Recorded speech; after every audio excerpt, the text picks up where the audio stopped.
Terima kasih Anda masih bersama kami dalam Sapa Indonesia Pagi. Saudara, kuasa hukum Sekjen PDI Perjuangan Hasto Kristianto menduga penetapan tersangka Hasto Kristianto oleh KPK akibat melayangkan kritik keras terhadap Presiden ke-7 Joko Widodo.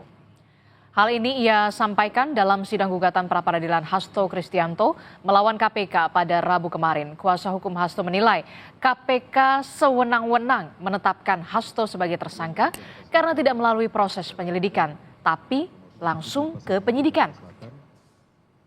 Menurut kuasa hukumnya, penetapan Hasto sebagai tersangka berhubungan dengan kritik Hasto Kristianto terhadap Presiden ke-7 Republik Indonesia, Joko Widodo.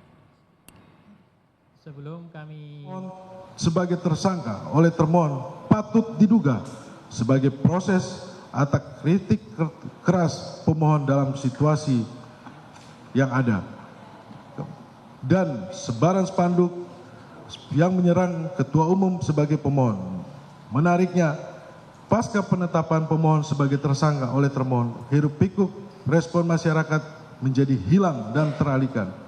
Patut diduga penetapan pemohon sebagai tersangka oleh termohon sangat berhubungan dengan sikap pemohon yang gencar melakukan kritik terhadap kebijakan Jokowi yang menurut pemohon merusak sendi-sendi demokrasi dan supremasi hukum dan merupakan pengalihan isu. Lanjutan sidang gugatan pra-peradilan Sekjen PDI Perjuangan Hasto Kristianto digelar hari ini. Seperti apa? Kita akan tanyakan langsung kepada jurnalis Kompas TV, sudah ada Malaika Kridaman dan juga juru kamera Denny Yosua di Pengadilan Negeri Jakarta Selatan. Selamat pagi Malaika. Malaika, jadi apa agenda sidang gugatan pra-peradilan terhadap Hasto hari ini? Apakah juga Hasto Kristianto dipastikan akan hadir hari ini? Malaika.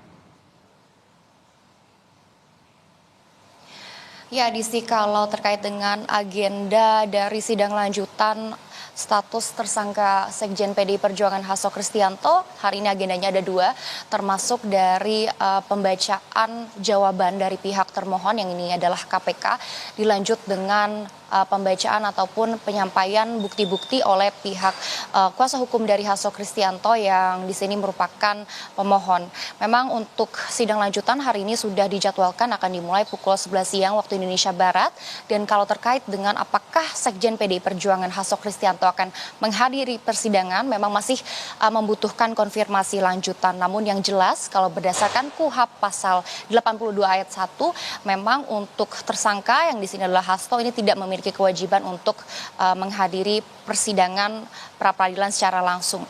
Kalau kita bandingkan dengan agenda kemarin agendanya sudah ada pembacaan permohonan dari pembatalan status tersangka Hasto Kristianto, dan tim kuasa hukum Hasto Kristianto juga kemarin sudah membacakan sekitar 8 poin keberatan, termasuk dari penetapan tersangka yang dinilai tanpa pemeriksaan. Ini juga disebut oleh tim kuasa hukum bertentangan dengan KUHP dan juga putusan MK. Lalu juga dinyatakan bahwa penyidikan ini tidak didahului oleh pengumpulan bukti, dan alat bukti pemulaan ini juga dinilai kurang ataupun tidak cukup.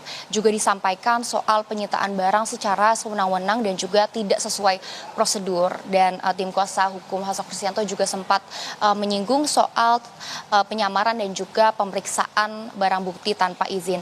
Hari ini kita akan menunggu apa saja yang menjadi pembelaan dari termohon atas 8 poin keberatan yang sudah disampaikan oleh tim kuasa hukum Hasto Kristianto pada sidang pra-peradilan kemarin. Yang menarik sebetulnya kalau terkait dengan sidang pra-peradilan ini memang waktunya cukup singkat, Adisti dan juga saudara.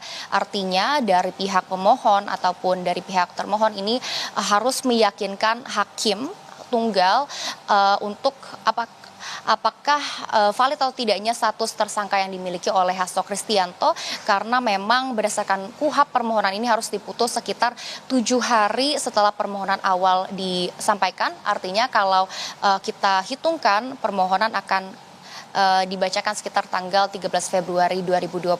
Adisti. Oke, baik, kita nanti akan saksikan kembali lanjutan sidang gugatan pra-peradilan Hasto Kristianto terkait dengan penetapan tersangkanya di Pengadilan Negeri Jakarta Selatan. Terima kasih informasinya, jurnalis Kompas TV Malaika Kridaman dan juga juru kamera Denny Yosua melaporkan langsung dari Pengadilan Negeri Jakarta Selatan.